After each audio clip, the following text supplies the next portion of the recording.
All right, folks, if you've managed to get your brush for your dryer vent cleaning stuck in your dryer port, don't panic. We're going to get it out right now. I'm going to show you how to do it. Very easy, very simple to do. You just need a hanger and some of these extension rods, and we'll be able to pull it out here in no time. Now, if you bought a dryer vent cleaning kit, then they came with some of these flexible extension rods, but essentially all we're going to do is break off a piece of the hanger, and you need a sturdy one. You can't use the kind that you get from the dry cleaners, those wire ones. That's not going to be as strong, because essentially what we're going to do is hook it and then pull it out. So one's pretty easy. We're just going to break it off, and I am going to kind of shove it in there.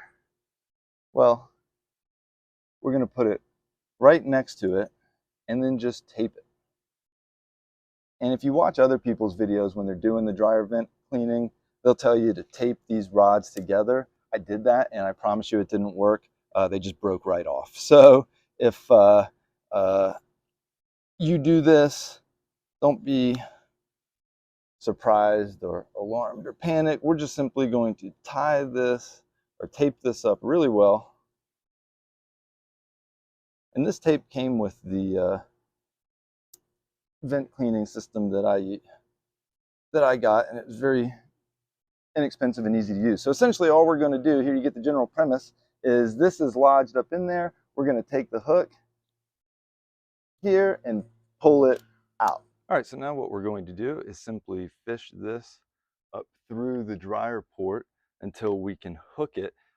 Depending on how far away your brush is or how long your vent is from your dryer to the port will depend on how many extension rods you need, if any at all.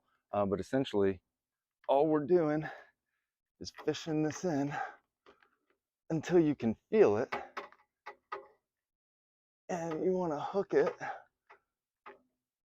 and pull it out. I don't feel it yet. I think we're getting it.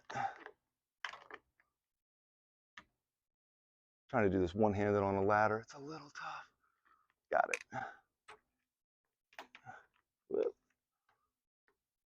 Oh, and it's, that's how it works.